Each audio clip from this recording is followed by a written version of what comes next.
Bien,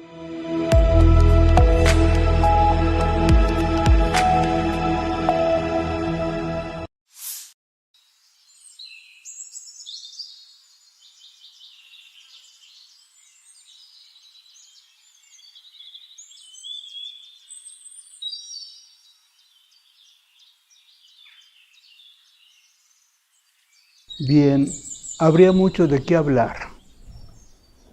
Mi nombre, Fray Daniel Córdoba Ibarra, nombre de familia Luis Arturo, que me fue cambiado al de Fray Daniel al ingreso al noviciado. Soy de Totonilco, el Alto Jalisco. De una familia numerosa, fuimos 15, sobrevivimos 13 y luego vino la merma, quedamos 7. Mis papás, papá originario de Totonilco, médico de pueblo, muy bien instruido, muy docto, en aquellos tiempos de escasas comunicaciones por vía terrestre, doctor que intervenía quirúrgicamente en todo lo que se le presentaba por el riesgo de que muriera la gente antes de llegar a Guadalajara. En aquel tiempo no había ni escuela secundaria en Atotonilco. Estoy hablando de 1948, 1950. Quien quería estudiar, hacer una carrera o tomar una profesión, a la edad de 11, 12 años, tenía que salir del pueblo. Vinieron mis hermanos acá a Guadalajara, en casa de parientes,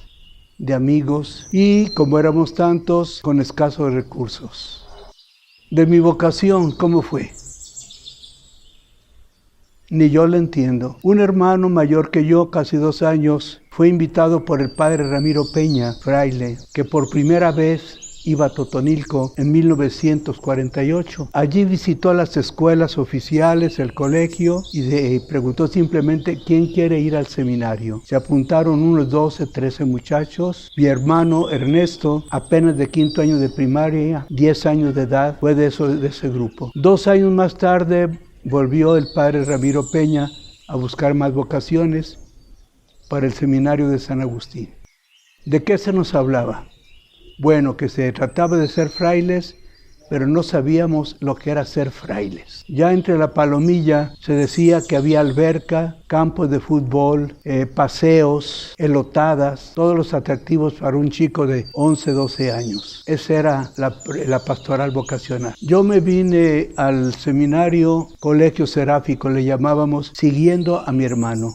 Ninguna idea de lo que era ser fraile y solamente la imagen de los buenos sacerdotes que teníamos en Atotonilco. Por eso digo que mi vocación sigue siendo para mí un misterio. Nunca vine con la intención de ser fraile, vine con la intención de seguir a mi hermano, porque siempre juntos y muchas veces peleándonos. Mi hermano llegó al noviciado, hizo parte del noviciado en el convento de Santa Anita y luego fue el traslado del noviciado a Guadalupe, Zacatecas, allá por septiembre de 1953. Aguantó escasamente un mes en Guadalupe, Zacatecas, y un 12 de octubre se vino, en plenas fiestas de la Romería de la Virgen de Zapopan. Él tenía 15, 16 años. Con la desventaja, y es para comprender, que no había ningún reconocimiento oficial de estudios. El que se iba corría el riesgo de que al salirse tuviera que comenzar de nuevo. Mi hermano tuvo que sacar su 6º año de primaria, presentar los de secundaria títulos de suficiencia y luego comenzar en la prepa de la UDG. Entonces cualquiera que entraba llevaba ese riesgo, pero éramos muchos y era bonita, muy bonita la vida en el colegio seráfico. Mira, era la alegría de ser joven. Ser joven significa tener sueños, aspiraciones, ilusiones y sobre todo en un ambiente con tanto muchacho. Recuerdo que mi grupo, el año que llegamos en 1950, éramos 93. Fueron pasando los años, cuando ingresamos al noviciado éramos 13, cuando salimos del noviciado fuimos 5. Y nos fue bien, que después llegaron a la ordenación 2, 3 sacerdotes en grupos iniciales de 70, 80, 90 colegiales. Nosotros fuimos 5. De los que entramos y salimos del noviciado y llegamos a la ordenación sacerdotal, el padre muy querido Fray Cornelio Moya, el padre Fray Adrián Valdés de Aguascalientes, el padre Celestino González de Aguascalientes, Fray Mauro Miranda de Atotonilco y un servidor. Esos 5 salimos del noviciado y perseveramos hasta la ordenación. Compañeros toda la vida, y amigos toda la vida. ¿Sí? Realmente nos buscábamos con la particularidad que Fray Cornelio no era estrella desde el principio. Él platicaba que en su pueblo de San Agustín nomás había hasta 4º año de primaria y que para poder entrar al colegio una maestra le dio clases particulares para que lo admitieran. Fue muy inteligente y después se descubrió como orador, como escritor, como poeta y aparte de ser un hombre de mucho empuje. Mira, Dios agarra de todo. Esa es la solución. Él no anduvo buscando quién era capaz de seguirlo, sino simplemente invitó. A uno nos agarró casi en pañales, 11 años. A otros los agarró ya a una edad 25, 30, a veces un poquito más de años. Y nuestro Señor fue escogiendo, como dice el Evangelio de San Marcos, a los que quiso. Él no puso muchas condiciones ni requisitos, como se hace ahora en el Centro de Pastoral Vocacional. Así es que ahí está el querer de Dios. Entonces Dios llama a quien quiere. También escogió a Pablo, también andaba por allá. Escogió a Francisco, escogió a San Agustín. Entonces, no, todo es gracia. Ahí no podemos decir, Dios se fijó en alguien porque valía. No, Dios no escoge lo que vale, diría después San Pablo, sino lo que no vale. Lo sabemos teóricamente. Dios llama. El hombre responde. Pero para distinguir ese llamado de Dios y esta respuesta del hombre, está el misterio. ¿Por qué Dios escogió a Pedrito, que era tan impulsivo? ¿Por qué Dios escogió a los hijos del Zebedeo, impulsivos, hijos del trueno? ¿Por qué Dios, y yo estoy diciendo Dios, refiriéndome a Cristo, escogió a Mateo, etcétera? Dios escoge lo que Él quiere. Uno puede tratar de responder, pero ¿por qué tantos que eran mejores que los que nos quedamos tuvieron que salir? Y compañeros excelentes. Y es donde dice, ¿y por qué yo me quedé? Mira, Él llama cuando quiere. Y cuando leemos la palabra de Dios, desde el seno de mi madre Dios ya me conocía. Pues ahí entra el misterio de Dios y el misterio del hombre. Señor, tú me conoces, tú me sondeas y me conoces. Antes de que la palabra llegue a mi boca, tú ya te la sabes. Mira, el Señor me atrapó, así es. El Señor me atrapó. Momentos felices, el ingreso al noviciado. A los 16 años, mis compañeros de la misma edad, compañeros ya viejos, tendrían 18, 19 años. Momentos felices fue la profesión solemne, la ordenación sacerdotal. Es decir, son momentos pico, claves en la vida de un llamado, ¿verdad? Elegido. Pero pues son cosas que no se explican, ni entiende uno el porqué de Dios. Simplemente, pues yo creo que se experimenta un deseo de entregarse, pero con todas las limitaciones que uno tiene, y de saber que Dios hace surgir hijos de Abraham debajo de las piedras. El secreto sería, y no es que yo lo haya hecho, entregarse a Dios. Padre, estoy en tus manos, punto. Acerca de Bélgica. ¿Cómo llegué allá? Un día el padre provincial me mandó llamar y me dice, te vamos a mandar a Bélgica. a que estudies ciencias de la educación. Y así fue como fui a parar a Lovaina. El primer reto era aprender el idioma. Me mandaron 2 meses antes, llegué a Bruselas, me hospedé con los frailes en un convento hermoso fuera de la ciudad. Todos los días iba a clases de francés, me daban 4 o 5 horas de clase ahí en el convento, los hermanos frailes, y según yo, llego ya a clases y no entendí nada. Un compañero de aquí de México dice, no te apures, Fray Daniel, de aquí a Navidad vas a entender un 25%.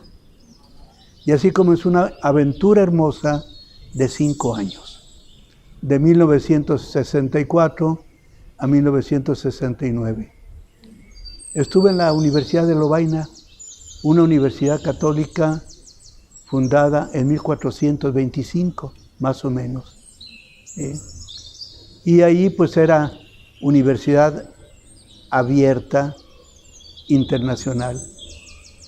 Simplemente de Latinoamérica éramos como 800 discípulos de ahí.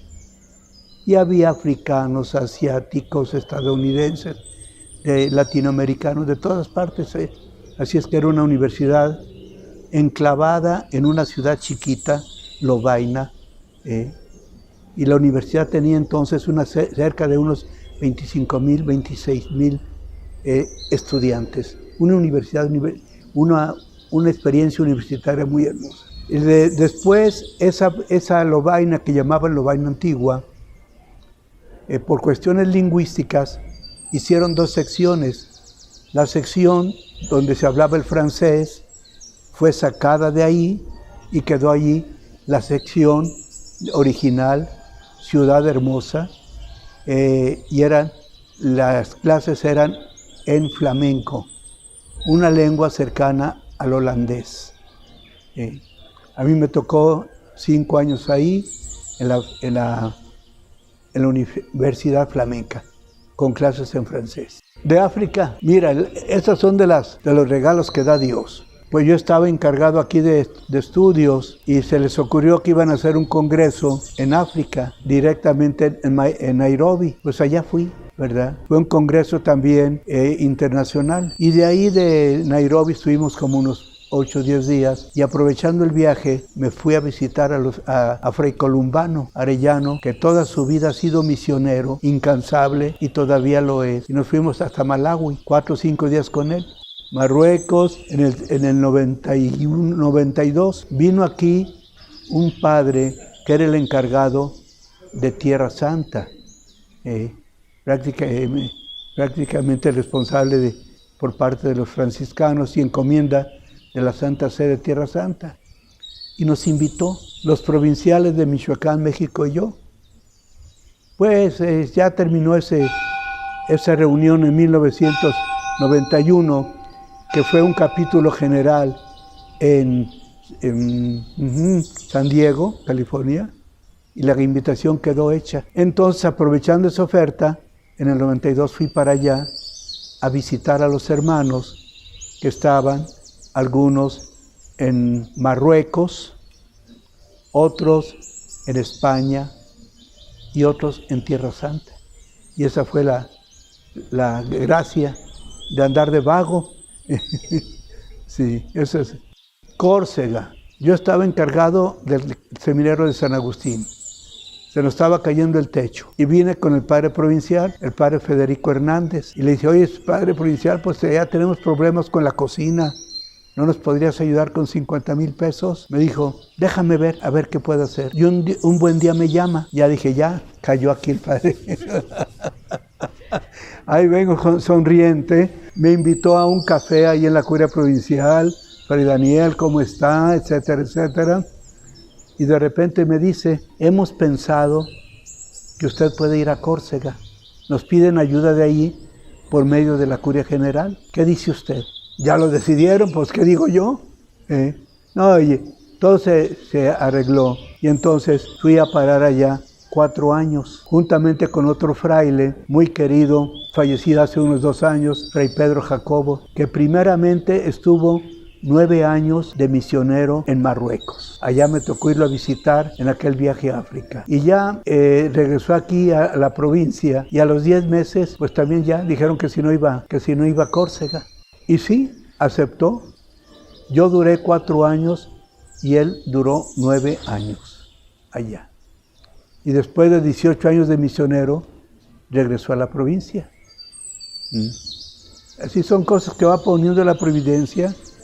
Pues no me dio el dinero y me mandó a Córcega. No, ya después arreglaron el colegio. Sí, pero más bien fue la ilusión, que yo venía por los centavos. Y luego si vamos a San Agustín, fue un 13 de marzo de 1998, pues ya se dio la noticia que me iba a ir a Córcega. Pues comenzaron las despedidas. Pasó 1 mes, 2 meses, 3 meses y no se arreglaban los papeles. Y entonces pues ya comenzó la vacilada. Y en una comida que fue el 2 de agosto del 98, el señor cardenal Juan Sandoval Íñiguez fue a hacer la erección de la parroquia de San Agustín. No era parroquia. Y ahí después una comida. En el campo de fútbol, el señor cardenal comía con nosotros, todo el pueblo ahí, y no se les ocurre poner la misma música. Y al final de la fiesta comenzaron a tocar, y dicen que te vas, y te vas, y te vas, y no te has ido, algo así, ¿verdad? No, pues fue pura carcajada. Pero como providencial, a los 2 días me llegó la visa y ya me fui. Antes de que me la volvieran a cantar. Así fue. Entonces esa fue la ida a Córcega. Allá duré 4 años para ayudar Fray Pedro y yo en un convento, La Bacina, en el que los frailes habían estado casi por 180 años y ya no había frailes. Se estaba muriendo ese convento. Nos mandaron a 2 a reforzarlo. Fue en otra ocasión, fue cuando era estudiante. Había la costumbre de enviar a frailes a diversas provincias de Estados Unidos, a Illinois, a Washington, no sé dónde más, y a Santa Bárbara. Entonces, a mí, en sustitución de otro que no quiso ir, me mandaron como tapón, ¿verdad?, para rellenar el hueco. Y duré ahí 3 años, pero eso fue desde el 59 al 62, fue antes de la ordenación sacerdotal. Diaconado, nos ponían a hacer ejercicios de diaconado antes de recibir el diaconado para que nos hiciéramos las cosas bien. Todavía me tocó celebrar la misa en latín, en el antiguo rito, y de espaldas al pueblo. Ya después, al año siguiente, comenzó ya el Concilio Vaticano y se modificaron las normas litúrgicas y ya después fue en español. Mira, les van a salir a los muchachos las ganas de ser franciscanos porque van a pensar que así andamos todos de vagos. Ciertamente nuestro Padre San Francisco dijo que el mundo es el claustro del fraile. Así es que, y eso me recuerda que en 1971 fueron los 50 años de la coronación de la Virgen de Zapopan y la misa se hizo aquí en el atrio de la Basílica y vino a presidirla el señor Cueto, Felipe de Jesús Cueto, que había sido nuestro ministro provincial y etcétera, y luego primer obispo de Tlalnepantla. Y en esa misa él predicó sobre la Madre Santísima. Pero hay un detalle que no se me olvida, una frase de él. Dijo esto: yo no sé quién les enseñó a quién, si los frailes a la Virgen o la Virgen a los frailes, porque siempre andan en la calle. De ahí va a salir la vocación, el fraile andariego. Por eso digo, a ver si no se les antoja a los muchachos del proceso vocacional meterse de frailes. Partiendo de que la vocación es un llamado personal y que podemos nuevamente decir es un misterio, la relación íntima con Dios es necesaria para ir descubriendo el camino por el que hemos de caminar. Y eso quiere decir que tiene uno que aprender a orar, a reflexionar, a entrar en sí mismo y ver lo que Dios quiere de cada llamado. Y la intimidad, en ese sentido, la experiencia de Dios personal, es la que va a ir diciendo, soy llamado para este modo de vida, o no soy llamado para este modo de vida, y estoy llamado para otro camino de santidad. Porque el discernimiento vocacional no es simplemente pensar si yo voy a ser fraile o si yo voy a ser sacerdote. Voy a discernir cuál es el plan de Dios sobre mi vida y tengo que hacerlo con una convicción. Habla, Señor, que tu siervo escucha. Y alguien, como nuestros encuentros de pastoral vocacional, pueden venir ahí a nuestro centro de vocaciones para discernir. Vienen a ver, vienen a probar, y eso me recuerda lo del Evangelio de San Juan. Maestro, ¿dónde habitas? Ven y lo verán. Y la vocación dice, ellos fueron, vieron y se quedaron. 3 verbos muy significativos: ver, ir y quedarse. Después de haber oído y platicado con Jesús, muchos podrán venir al centro vocacional para ver, oír y escoger otro camino, lo cual es hermoso. La vocación inicial del hombre y de la mujer ya la conocemos. El hombre dejará a su padre y a su madre, se unirá a su mujer y serán una sola carne. Ya lo del sacerdocio, primeramente levítico, viene mucho después, y ya el sacerdocio de Cristo y los que somos llamados a este ministerio, pues ya es un don de Dios de última hora. Entonces sí hay que orar, hay que saber darse el tiempo para discernir, hay que saber pedir consejo y orientación, escuchar una voz de Dios que no siempre es perceptible. A veces quisiéramos que Dios nos hablara y nos dijera, tú eres para el seminario franciscano, tú eres para el matrimonio. Eso no sucede. Tiene uno que ir discerniendo e ir orando, ponerle fe y oración. Mira, hay que partir de la experiencia también, como decía San Pablo, que somos vasijas frágiles, ¿verdad? Y creo que de lo que más le puede doler a uno es no ser fiel a Dios, a la esperanza de Dios que tiene sobre una persona. Pues creo que cada persona tiene su crisis personal, y la crisis es parte del crecimiento. Crisis quiere decir discierne tu camino, tu modo de actuar, tu ilusión, tu proyecto de vida, y en eso no hay seguridades absolutas. Dios va iluminando y a veces puede ir uno avanzando, retrocediendo, pero creo que ahí es la obra de Dios. Así, crisis que ya me voy a salir, creo que no. La mera verdad, que a veces no me juzgaba digno de ser fraile, yo creo que cualquiera, porque nadie damos la medida. Si nos comparamos con San Francisco, pues San Francisco fue San Francisco, y nosotros somos Fray X. En primer lugar, darle las gracias a Dios, como ya lo dije. La vocación mía fue un regalo de Dios, completamente.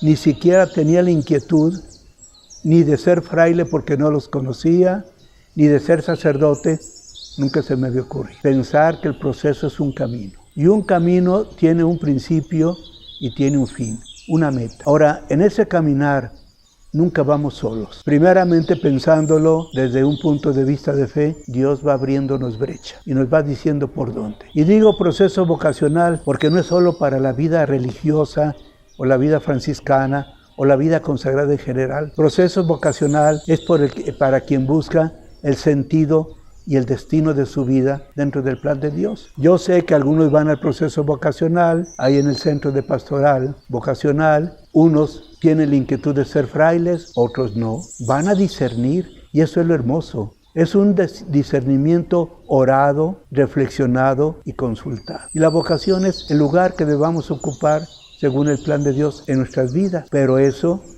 hay que discernirlo y hay que orarlo y hay que pedir consejo. Así es que si alguien quiere ser fraile, bienvenido a la fraternidad. Si alguien quiere consagrarse a Dios en el matrimonio, qué bueno. Fue la primera bendición que Dios dio. Los bendijo, dice el libro del Génesis, etc. Entonces, un saludo a estos hermanos que traen inquietudes vocacionales. Sean cuales sean esas inquietudes. ¿Qué quiere Dios de mí y qué quiero yo hacer de mi vida con la ayuda de Dios.